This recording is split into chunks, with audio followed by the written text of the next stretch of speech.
Somehow the Sixers, the biggest win that the Sixers had so far this year, the biggest win in this season is that they showed up to Orlando and none of them were sick somehow.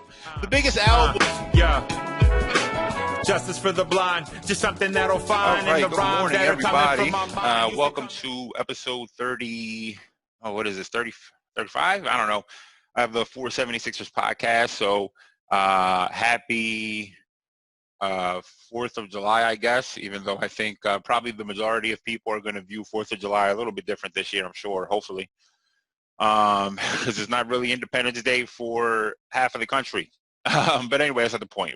This is not the podcast for that. Although Black Lives Matter. On the other side, wash your hands, wear a mask. It's like mad simple. Just wear a stupid fucking mask. Cover your filthy face. And yeah, that's it. So let's get into some stuff today. I figured I would get this on. Haven't been, not a lot. Well, I guess that's not true. There is some basketball stuff happening, so I guess it makes sense to do a podcast. Although I'm gonna be honest, I think, and I still stand by what I said the last podcast I did with Vic. I think a lot of this is probably going to be up in the air still. The other day, Adam Silver, who hasn't been doing himself a lot of favors, kind of reversed his stance on stuff and said that if there were a lot of players who tested positive, that he would probably stop the season again. So we'll see. Considering that we don't know if players who are once sick and get sick again, that is essentially what is making this really impossible to deliberate. Because otherwise, if you would almost wish they got sick now, you wouldn't have to worry about it. But that's a whole different story. So right now, what we're going to do is talk Sixers. There was some quotes that came out the other day. Shout out to Serena Winters. We're going to essentially scroll through her timeline. So this is what we're going to do. This is the exercise today, which is not going to be any actual exercising. The exercise today is we're going to go through Serena Winters' timeline. Shout out to Serena Winters. If you don't know who Serena Winters is, Sixers fans know who Serena Winters is, but just in case you don't, she took over from Molly Sullivan. Was it 2 years ago, I think? She's a sideline reporter for the Sixers. And I guess she's employed by the Sixers or Comcast. I'm not sure. She's employed by the team, the same team that would employ, I think, who employs Al Aldanabi and Mark Zumoff. So, these people are never critical of the Sixers. It's not really their role, I guess, to be critical. So Serena's always interviewing people. So she's the GOAT. So she has some quotes that she tweeted the other day on July 1st. I guess this is when the Sixers first got to the bubble, I think is what these quotes are from. And they had some media availability and spoke. So what we're going to do is we're going to look at some of these quotes here. I'm essentially going to essentially read through the quotes, right? And we're going to say, all right, what's the high side? What's the good part of the quote? What is the best case scenario based on this quote and the worst case scenario based on the quote, right? And we're going to go through it. One quote that I don't think is here, which a friend of mine told me, which we can start with, is I think it was on ESPN. Tobias Harris said, yeah, we were struggling with chemistry issues. And that was really, really disappointing and heartbreaking because my arm is going to be up for most of this podcast, by the way. I don't just don't mind it. I'm not standing here like Captain Morgan for no particular reason. There's a reason for it. But anyway, Tobias Harris said that there were chemistry issues.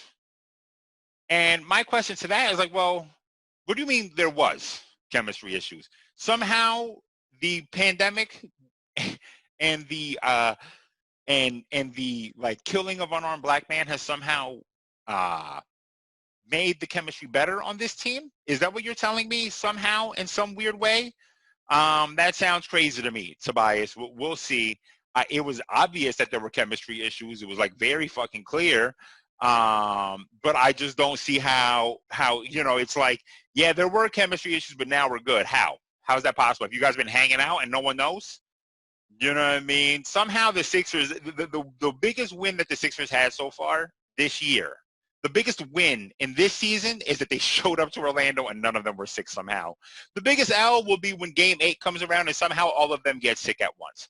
But anyway, so worst case scenario of that quote is there are still going to be chemistry issues. How could they have been fixed somehow? best case scenario is that, yeah, what I did just say, they united around everything that was happening, realized that there were, bigger issues in the world than their chemistry, and maybe, maybe they bounce back together. Let's hope.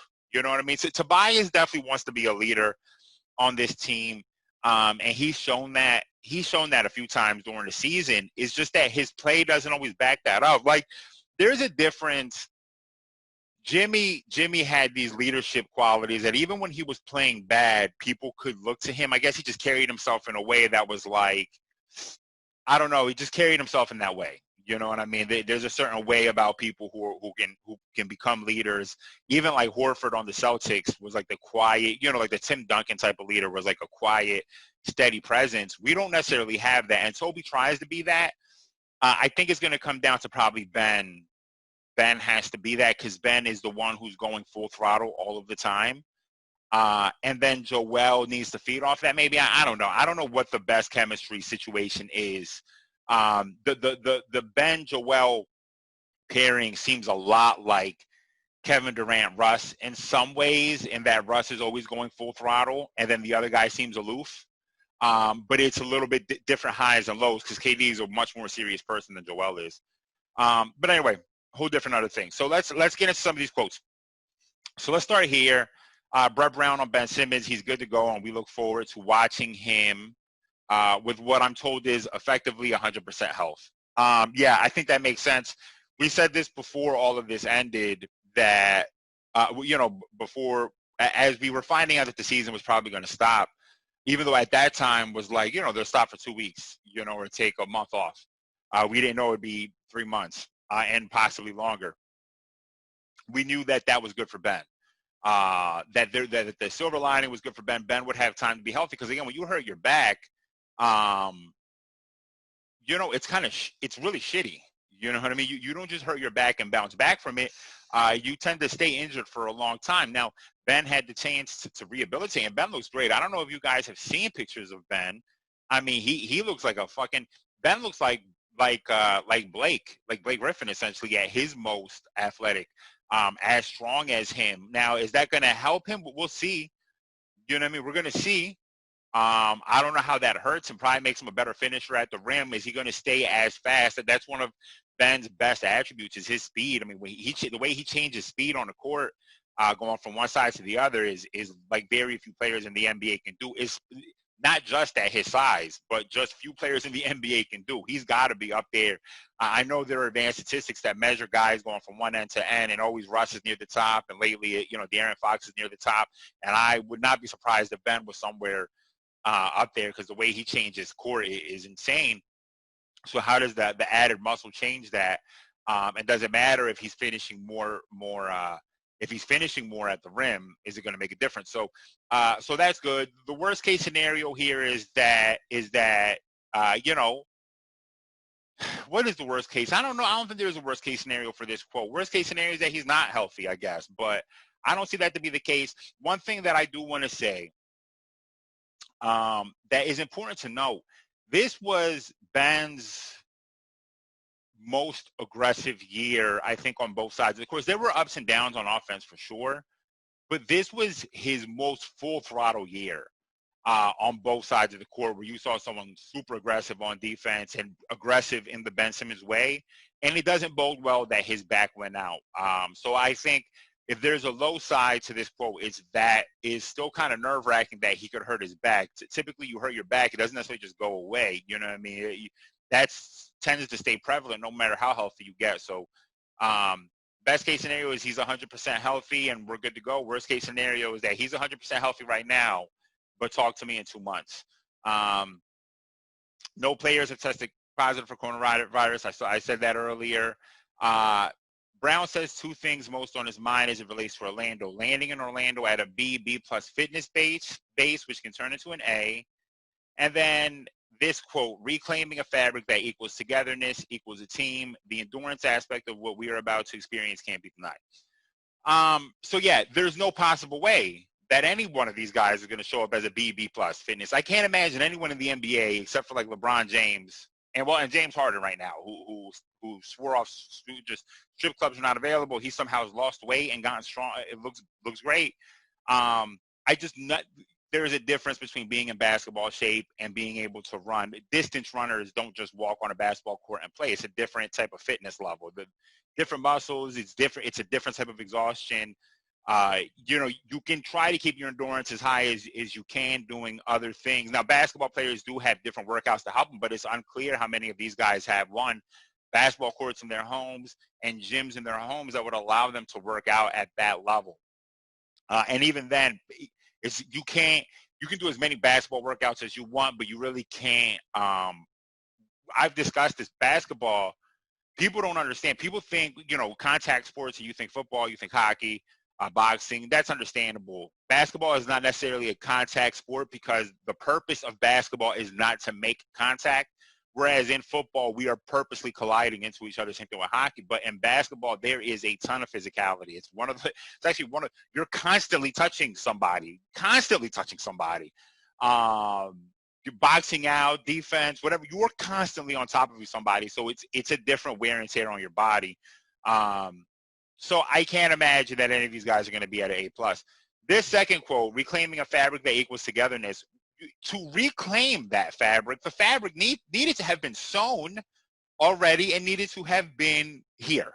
And it was not here. There was no fabric of togetherness. So I'm not exactly sure how you're going to reclaim something that didn't exist. We're essentially going to be claiming it for the first time.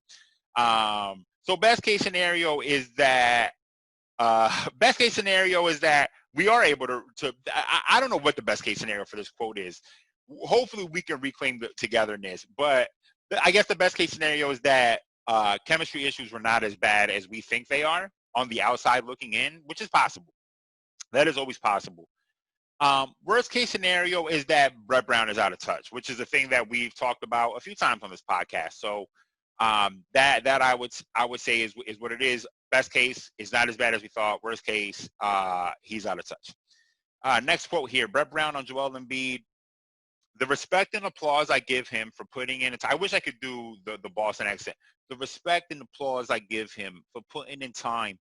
I don't know if that sounds good or not, so I'm going to quit. There is nobody that has put in more time than Joel Embiid. I'm looking for Joel to come in as good a shape as I've coached him.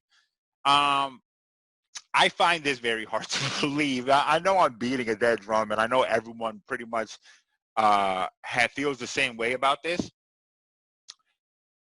Joel, and I'm going to go a little bit in a different direction here. Joel, like myself, is super Instagram thirsty. We're the same, right? We're out here thirsting on social media, thotting kind of. And Joel posts mad shit on social media, and I have not seen one picture of Joel throughout this entire time. When Joel was getting healthy, we couldn't stop seeing videos of him posting up 5'8" trainers. When we thought he was coming in last year in the best shape, we couldn't stop seeing pictures of him looking like he was in great shape. So I find it hard to believe that he's going to come in far more worked out without having ever seen a picture. We've seen pictures of Ben look good. We've seen pictures of James Harden looking like he just came down from Wisconsin or wherever the fuck Kanye was holding his album party, Montana. I forgot where it was. Looking like James was descending upon the Mount Sinai where he had just spoken to the burning bush. We saw Zion. That, I don't say unit because it's like I don't like calling people unit. I don't know. Maybe I'm going to start including because I think it's a funny way to address somebody. Man, that guy's a fucking unit right there. Well, guess what? Zion's going to be the first one to get that applause. That man is a fucking unit. He looks like an air conditioned unit. Like the biggest air conditioned unit you can find. He looks like he's heavier than a dying star. You know what I mean? I mean, he looks powerful. He looks like gravity. You know what I mean? Like the embodiment of gravity right now. He looks fantastic. And somehow we haven't seen Joe. And I find that hard to believe. I find it hard to believe that Joe has made all of this progress in terms of shape because one of the things that we've always known about his shape is that he just never looks super defined. You could tell he's strong. You could tell he's heavy. Look, you could see it. But he's never necessarily looked like ripped or cut, for example. He just never looked, what's the word I'm trying to think of? Just, not a super low fat content, I guess you would say. Man, I can't think of the word I want to say. He's never looked that way. So to say that he's in the best shape, in as good a shape as I've coached him, well, let's go best case here. Best case here is that Joel is like Giannis level shape right now. Worst case here is that as good shape as I've coached him, well, if it's in as good as shape, okay, now I think what Brett really wanted to say is he's in the best shape that I've ever seen him in, but he's saying in as good as shape. That means that he is in as good shape as he's ever been since Brett's coached him. Well, as you and I all know, that is not in particularly great shape. You know what I mean? That's in good. It's in okay shape. It's in the shape that with 2 minutes left in the fourth quarter, he's hunched over, which is fine. As we've learned, hunching over is a better way to get oxygen into our body over the quarantine. We've learned that. He's hunched over, but he is dumping buckets of water onto a basketball court. He could replenish the oceans with the amount of sweat he is leaving on the basketball court. There are no towels that can wipe the sweat off the court. I mean, it's condensation happening within this room. He is essentially giving off, he's like a thermodynamic reaction. He's a reactor giving off heat. So when you say he's in as good shape as I've coached him, well, that doesn't bode super well. You know what I mean? I can't imagine that that's a super great thing. So that's the best case. The best case is that he actually means he's in better shape than he's ever seen him in. Worst case is that he's in worse shape. You know what I mean?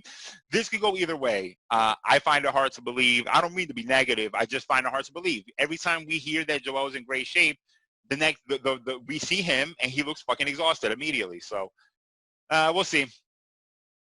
Here we go. This is Brown on Shake. Let's move up a little. Oh, whoops, went down the other way. Let's move up here. So on Shake Milton, I'm excited because I'm counting on him to continue on. I don't believe that what we saw is that much of an outlier. If he can capture a large portion of what we saw, he really has a chance to play a significant role in the rotation capacity in the playoffs. Now, this is continued. Brown also admitted he gets nervous relying on young guys in the NBA playoffs, but that Shake's unique upside, if he can continue to perform like he did before the pandemic, especially as a secondary ball carrier, who is long, can defend, make a shot, and play the pick and roll game is huge. Okay. Yeah, so I wonder what the question was that preceded this response, or did he just speak about Shake on his own here? Best case scenario is that he just spoke about Shake on his own. Or Serena, being the thug she is, said, hey, what about Shake? Because everyone with fucking two eyes could see that Shake had easily become our best backup guard, and not only our best backup guard, but arguably a better option in the starting lineup than, guess what, fucking Al Horford. So is there a world where, what I think Shake showed is something that you have to allow to flourish in the playoffs. Whether he's ready or not, Shake has a level of confidence in his game that you saw, that this is a guy that getting reps in bullshit games is not going to help him. Now, the good thing about this 8-game thing here is that you're getting a playoff almost, right? Because now you're talking about Shake is going to be able to, hopefully Shake is going to see reps in games that are like, the majority are maybe not must-win games, but are like, kind of low-key must-win games, right? You don't want to lose any of these 8 games. Why would you want to move back? As I pointed out in previous podcasts, I saw someone say that there was no way we could move down. I don't know who decided that. There is ways we can move down. If I'm not mistaken, we could go 0-8 and be out of the fucking playoffs and be having to play for the play-in game. So giving Shake time to progress and play these games and getting his reps is going to be very important. I do think Brett understands that what Shake brings is way too important to not give him time. He's the best guard. He was our best rotation, our best backup guy. Before the pandemic, he was better than Alec, better than GR3, better than Furkan. He was playing better than all of those guys, both on defense, both on offense. I mean, he was playing excellent. So I can't imagine that we're not going to see Shake play. Now, this whole thing about getting nervous, relying on young guys, this is a thing with a lot of coaches. with some coaches, I'm gonna be honest. This is a thing with coaches who I feel like never fucking win. I don't like relying on younger guys. Just like Larry Brown. Larry Brown won. He won a championship in the NBA coaching, and there's a reason why he is Larry Brown. He's one of the best coaches with some of the least accolades. Doesn't like relying on young guys, and like very obvious situations where he should have been relying on young guys. And you know, so I don't know what to make of this Brett Brown quote. Fuck getting nervous. I get nervous watching you coach, Brett. So guess what? Give Shake his time. He's earned it over the end of the season.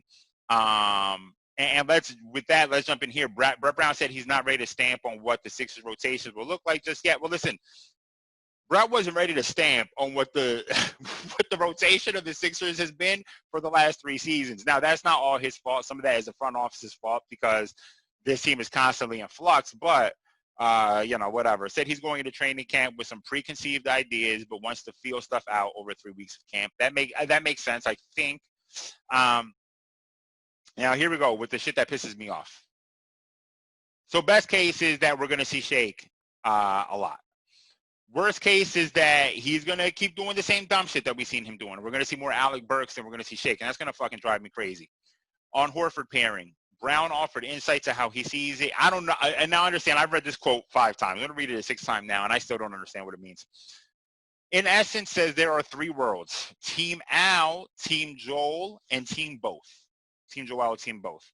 What do each of these worlds look like offensively and defensively, and with the help of analytics, what was done well, what was not, and why? Brown continuing on how he currently views the pairing of Horford and Embiid in the playoffs. Somewhere with all of that, I'll be able to give everybody clear answers as we start to play again, but as it sits, that's kind of how I see it. So this is a non-answer answer. That's why I've been so confused, because he doesn't actually fucking say anything here. This is just a word soup of bullshit. Team Al, Team Joel, and Team Both. Team Al is team trash. Okay, let's be clear. Team Al is not team good. It's Team Joel and Team Ben. This is what's scary about this. This is what's scary about this right here, about this quote. What it actually is,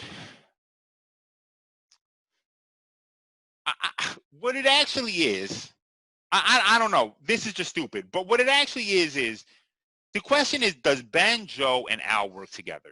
That is the question. Not Team Joe and Team Al. That's not the question, because we've actually seen them somewhat work. And I pointed that out prior to the pandemic when Ben was injured. Yeah, well, now you've added a 3rd guy who can spread the floor. Now you have 3 guys who can spread the floor and 2 bigs, all the 2 bigs of which can step out and shoot. So there's more spacing. So it'll work a little bit better for sure. So that's not actually the question. The question is not Team Al and Team Joe. Now, Team Al and Joe together, it's still not great, even without Ben in the lineup. It's passable for a few minutes a game. If you're telling me it's going to be Shake and Alec or Shake, Josh, and Toby, and then Al and Joe, or Shake, Josh, and Furkan, you know, maybe somebody who's shooting better than Toby towards the end. And then Al and Joe, okay, yeah, that shows it could work. The problem is when it's Ben, Al, and Joe, it doesn't work. Now, we know Ben and Joe actually does work. What we never needed Al. Last year, we're about to wait. Be clear, we're about to wait from going into overtime. Just want to make that clear, because people keep loving to go with the well, they're only a couple bounces away from the Eastern Conference Finals. No, we're not. We're a couple bounces away from going into overtime and maybe losing in overtime or winning in overtime. I don't know. Jimmy is not a good 3-point shooter, okay? And what happened in that Game 7, which Jimmy alluded to recently, was that, you know, he was bothered that Brett took the ball out of Ben's hands and said, it's going to be in your hands now, Jimmy. So you ended up with Jimmy, Ben, Toby, Joe, and who else? Wait, who am I missing? Jimmy, Ben, Toby, Joe, and JJ. I'm sorry. And JJ, right? Jimmy was not a great 3-point shooter. And if we didn't lose JJ and just replaced Jimmy with Josh, who's a better career 3-point shooter, we would be fine. We would be fine. We'd have all the spacing we need probably. Still be a little bit at times, but we made it that far with that team. You know what I mean? So we didn't need Al. Al didn't help anything. Al doesn't help anything. He's worse defensively. He's become worse defensively this year. I mean, I was watching Celtics, when NBA Together was still doing their thing. There was a Celtics Cavaliers game, and I'm watching Al out here draining three-pointers from the top. Maybe as players do, they come here and completely abandon their three-point shot. But we're also seeing a lot more time where Al must be in the post. I don't understand it. Al, you're not effective in the post anymore. You're not as effective as Joe ever. So the question is not about Joe or Al. It's questions, is it Joe, Al, and Ben, or is it Al come off the bench, Joe, and Ben? And the answer is Joe and Ben. Okay, analytics is going to support me, but I don't even need to. You don't need analytics. You just if you're watching the game, you're like, well, this shit doesn't look good. It's not really working well. You know what I mean? It's not really working well because even if it was working okay-ish, the problem is Joe doesn't want to fucking play with Al. It's clear. It's just clear. Just watch the game and you just see his body language is trash. Every time he sees Al on the court, he doesn't want to play with him. He don't want to play with him. All right, I don't need analytics to tell me that he doesn't want to play with Al. Okay, it's just obvious. So this is just annoying. I guess you're coming in. You don't want to give any answers. But the answer is Al Horford ain't the fucking answer. That's the answer. That's the answer. Best case scenario here is that he knows inside all of this analytically, offensively, defensively, what was done well, blah, blah, blah, blah, blah, is he saying, yeah, we know. This shit don't work. Al will be coming off the bench. Worst case scenario is that he actually doesn't know. And that's fucking scary because we had 50 games worth of evidence that tells us, well, this shit is not good. Whatever. Ryan Brokoff signed with the Sixers. Good from not a lot to say on these to glean from these quotes. Let me move up here. Why was Brett Brown surprised Ryan decided to sign? Because he was honest about limited opportunities. I don't want to mislead him or anybody. Training camp is going to tell us a lot. That 3-week runway for Ryan Brokoff or anyone else, that 3 weeks is huge. I don't want to mislead him or anybody. That is a fucking shot, if I've ever seen, at Glenn Robinson III. That's a little scary that he said that. I'll be honest with you, because this is your coach, and it's very clear that because when there was all of that after the trade deadline, when Shake started coming alive, and Brett said and there were the quotes from Glenn and Alec that it wasn't clear what their role was going to be, blah blah blah blah. Well, here we go. I don't want to mislead him or anybody. That's a shot at Glenn Robinson III. Is that good that your coach is taking shots like that? Maybe I'm wrong. Maybe it's not a shot at Glenn Robinson III. No way, Glenn Robinson. This is what you call a subtweet, or this is a subliminal diss. No way Glenn Robinson is sitting here reading this and saying this. This is not about me. There's no way that he's reading that and thinking that. There's no possible way. I like Ryan Brokoff, though, another wing guy, a 3-and-D guy. Last time we saw him, I think he was playing with the Mavericks, if I'm not mistaken. He's a solid player. Is he better than Glenn? The thing is, Glenn forgot how to shoot three-pointers when he got here. So if Ryan can have any semblance of remembering how to shoot three-pointers, then yes, he will be better than Glenn. Glenn, again, just forgot how to shoot threes. So, take with that what you will. I think that's all the quotes, though, right, that I've read. Ben, in answering Serena's question, Ben Simmons says he feels more explosive and more in control after workouts to rehab and gain muscle. I can see that. He looks like a fucking unit, too. We've beaten the best teams in the league. So this is another Ben Simmons quote. We've beaten the best teams in the league, so we are ready to compete. We are a young, healthy team right now, so we are looking to grab this opportunity and go all the way. We know what we are capable of. I think Ben believes that. Oh, here's Ben right here, talking right here. Hold on, let me see here. I'm sorry, I'm going all over the place. Says he's added muscle and strength, feels more explosive. I feel a lot more control when I'm out there, and I know what I'm capable of with my body. Overall, I just feel like I'm back to 100. Yeah, I mean, there's more stuff up here. I'm sorry. Hold on. Oh, that's just GR3. I don't give a fuck about you right now. Yeah, Ben looks great. I'll see if I can find pictures of his workout in a moment. he's right though. We've beaten the best teams in the league. We've competed with the best teams in the league. We've also lost to the worst teams in the league. As evidenced by, if you go back to my Chalk It episode, which had some notoriety, is us losing to the Cavaliers and my fucking anger that explodes from that. Now Ben wasn't there, but I mean that was fucking embarrassing. No Ben, no Joe, and Toby. Toby did play, maybe. He played. He actually logged minutes within the game. He was there. Seemingly, he punched in and punched out at the end of his shift. However, no one seemed to see him during the shift. We've all worked with guys like that.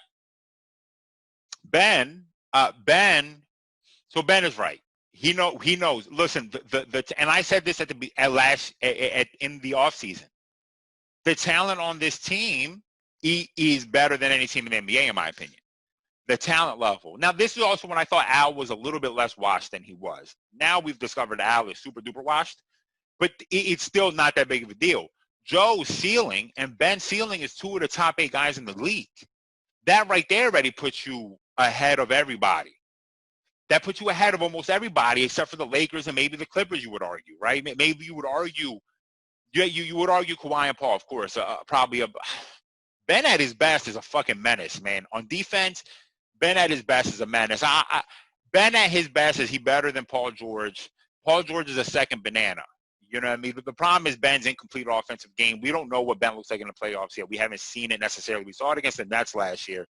But we didn't. The Raptors, it left a lot to be desired. So I know people would probably think I'm spitting sacrilege, especially when earlier in the year I was trading Ben for a bag of chips and some M&Ms. But we just know that Ben's best, again, I'm being very, very, very clear here, his best, Ben's ceiling is one of the 8 best, 10 best guys in the NBA. Joel's ceiling is one of the 4 best guys, 3 best guys in the NBA. I mean, Joel is a fucking difference maker. All right, he is as good as somebody that you would say if he goes from a 30-win team, if you add Joe to a 30-win team, that becomes a 50-win team next year. That is Joe's ceiling, truthfully. And you could argue that with Ben, depending on the team. You know what I mean? Let's say you put Ben on the Hawks, right? Move John Collins to the 5 and make Ben your 4. And put him on the Hawks. That Hawks team is like a 45-win team next year. Because Ben's defensively, the havoc he causes on defense, what he can do on offense, if you had guys like Trey running the perimeter with him, I mean, that would be incredibly dangerous. So depending on the team that you put Ben on, can make that team truly better. So these are 2 of the top guys, and Toby is one of the top 30 guys. I'd have to really think about that, 30, 35 guys, something like that. And Josh is a really, really good piece. Al coming off the bench would be great. You know what I mean? So we have the talent. There's no question about it. The talent is here. You know what I mean? It's the fit is the problem. And the coaching, we're not sure about. So let me see if I can find this picture of Ben real quick. Jesus Christ, man, look at this. I didn't even see this picture right here. Practicing a jump shot he's not going to shoot in the game. I mean, you can see it right there. This is what I was looking at right here. But you can see it in every one of these pictures. I mean, look at his fucking shoulders. Look at his arms. Jesus fucking Christ. Lord have mercy. Pause, by the way. Pause. Not that there's anything wrong with that. I'm sorry. I'm not gay, but I just, Jesus Christ. Like, look at this dude's fucking body right now. It's crazy as shit. I mean, my man has put on pounds of muscle. You know what I mean? In a very, very short period of time. But someone needs to test him for HGH. I please don't, because I want to keep him. But someone needs to test this man. This man is peeing steroids right now. If he peed on a flower, it would blossom into a fucking tree right now. It's radioactive. Someone needs to test this man, but please don't. Anyway, this is the point. I mean, he looks fantastic. All jokes aside and all hyperbole aside, he looks great. I mean, his body looks fucking incredible. You wish that you would see Joel coming in looking like this. So we'll see, man. It's going to be interesting to see if we're even able to really go forward with the league. That's a whole different story. So we'll see what happens. I think we can stop there. If you have anything you want any questions, leave a comment, or you can message me on Instagram, Twitter, Facebook. I'll have all of those handles here. If you watch the YouTube version, so watch the YouTube version, or don't. I don't know. I don't care. I don't have them in front of me. Broad476, or you can message me here on this account. I have so many Twitter accounts right now, I'm confused. So many burner accounts, and I'm not doing a good job on any of them, if I'm being honest with you. This is, I'm sorry, this is the broadest view. So it's the Broad Street view, or the broadest view, however you want to look at it. The Broad ST view. You can message me here. You can message me on Broad476, or 476ers on Instagram. Message me on Facebook. Check out the YouTube channel, Broadest View there. You can leave a comment. If there's anything you want to talk about, any questions you have, Sixers questions, NBA questions. I have an idea coming up. I think that I'm going to try when these games start, where maybe I'm going to break down highlights of games and we could talk about other teams. But, Sixers always going to stay the focus. So go Sixers, right? Don't tread on me or whatever. Trust the process. Oh, this is me snapping on Wiz Khalifa here. Anyway, that's not the point. Hey, guess what? And you know what? To the point here, y'all can have the masks fam. We're the worst. We are the worst. And that might be another moment here that I'll talk about in a second, but we're the worst. Wear a fucking mask, you disgusting people. Because you're pissing me off. I'm 34, right? I'm 34. And I'm a single man. I'm in my apex. All right? And I can't even go out and thought properly because people don't want to wear fucking masks. So please wear a mask. Please wash your stupid hands, wash your faces, whatever the fuck. Just wear a mask, man. It's mad simple. It's so simple. I see people out here wearing masks, walking around. Good for you. Thank you. I thank you for your service, sons of bitches. And that's it. I think we'll stop there, guys. Take care. Wash your hands. Everyone be safe. And, yeah, take care. Yo. Yo. Justice for the blind, just something that'll find in the rhyme that are coming from my mind. Used to come